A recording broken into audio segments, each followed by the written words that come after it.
¿Crees que hay diferencias a la hora de empoderar y de cambiar políticas sociales en cuestiones de género, clase o raza?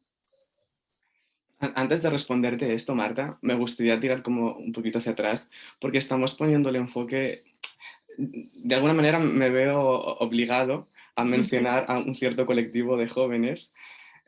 Y es que, por ejemplo, Laura y Guillermo son jóvenes que están súper involucrados, que están metidos en política social, bueno, en representación de la juventud, en asociacionismo, etcétera.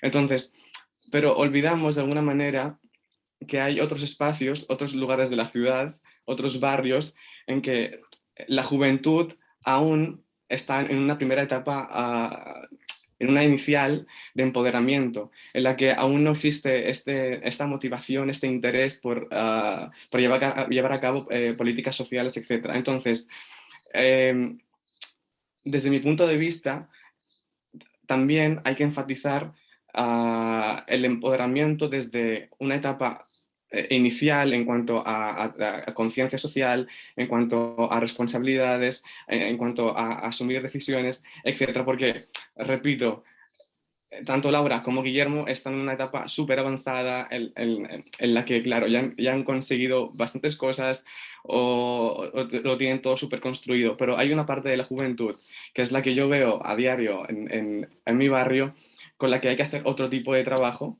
con la que hace falta trabajar otro tipo de empoderamiento para poder al final lograr construir jóvenes como Laura o Guillermo, que sí que de alguna manera representan o sí que tienen voz. Por ejemplo, Laura en redes sociales, o por ejemplo Guillermo cuando sale, he mirado un poco a Guillermo, perdona, en Google, etcétera, cuando sale en tertulias televisivas, etcétera. Entonces, eh, creo que, y siento tirar hacia atrás, creo que hay que hacer también otro tipo de trabajo y ser conscientes de que existe otro tipo de empoderamiento, porque no se puede dividir, digamos, a la juventud en dos partes y de alguna manera hacer aún más grande esa brecha entre un grupo social que se encuentra, por ejemplo, en mi barrio, que es Tinet Nova, Roquetas, Tinet Bella, etcétera, en el que bueno, quizá no hay tanto ese asociacionismo, perdón. Entonces, trabajar con ellos, ser conscientes de que hay que, de alguna manera, los jóvenes están destinados a ser, para poder ser y para poder vivir como se quiere, necesariamente tienen que transgredir, que cuestionar, que transformar. No es una cuestión de participar porque se quiere, una cuestión de participar por necesidad, porque en cuanto tú quieras llegar a un objetivo, a hacer algo, a ver representado tu manera de ver la vida, de ver la sociedad y ver la realidad, necesariamente te vas a ver involucrado en políticas sociales, en asociacionismo, etcétera, etcétera. Entonces, sí, evidentemente existe un empoderamiento que es más de acción colectiva, digamos, movimientos sociales, pero también hay que darle valor a otro tipo de empoderamiento que es quizá más pequeño, menos visible, pero igual de importante, como por ejemplo una chica que lleva velo y aún así quiere ir a la piscina, o un chico marroquí que ayer le avisan para participar en una tertulia y aún sabiendo que el catalán no es lo suyo y que no se ha preparado absolutamente nada, pues decide participar. Son pequeñas cosas que también hay que darle valor, etcétera. Entonces, hilando un poco también con la pregunta que me decías, hay una diferencia entre tipos de empoderamiento en cuanto a género, no sé si me has dicho etnia y ¿qué más? Perdona. Clase social. Y clase social, evidentemente que sí, porque para entender lo que es, yo al menos lo que utilizo para entender lo que es el empoderamiento, para mí es tú estás en un punto A y quizá quieres alcanzar un punto B. Entonces, todo ese camino que hay desde el punto A al punto B, todas las dificultades, todos los conocimientos que tienes que adquirir, todas las habilidades que tienes que trabajar, construir, tienen que ver con ese empoderamiento, tienen que ver con ese crecimiento personal, tienen que ver con ese crecimiento en habilidades interpersonales, etcétera. Entonces, esas dificultades que nos encontramos en el camino, evidentemente también son diferentes si pertenecemos a un determinado género, si pertenecemos a a una determinada clase social o raza o etnia. Entonces, definitivamente sí. Quizá a grandes rasgos el trabajo personal puede ser el mismo, la conciencia de uno mismo, lo que quiere conseguir, porque evidentemente no puede haber empoderamiento si uno no es consciente de lo que es y lo que quiere conseguir. Entonces,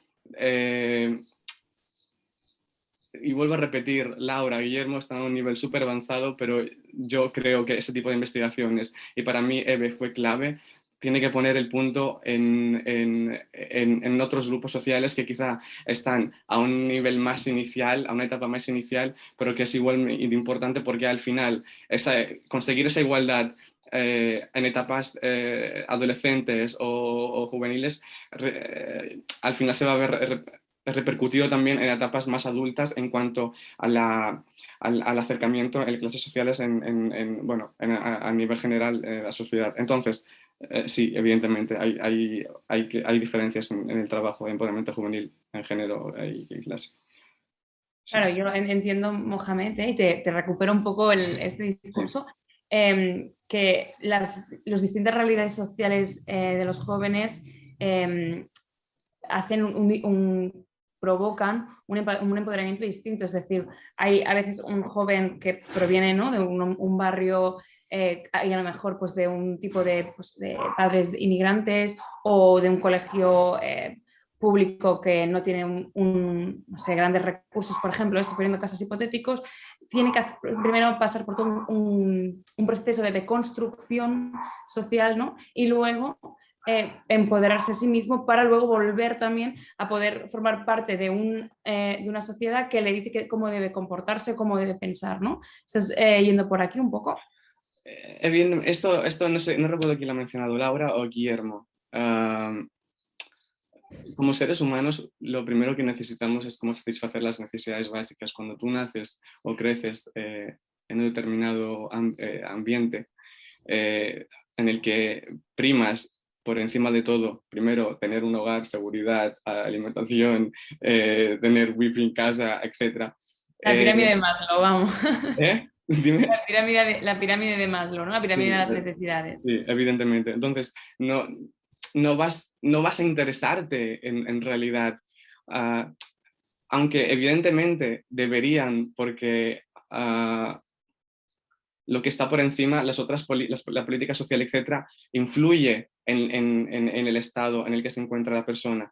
Pero en ese momento tú estás preocupado en satisfacer esas necesidades básicas. Entonces, por ejemplo, no hay, en barrios como el mío, no hay una acción cultural, no hay una oferta cultural. Y si la hay, si hay educadores de calle, lo que se le ofrece son actividades a los jóvenes básicas, una liga de fútbol, bailes de hip hop, que evidentemente también son interesantes, pero no se interesan o no se preocupan por darle cierta responsabilidad al joven para, de alguna manera, influir en lo que ocurre a su alrededor.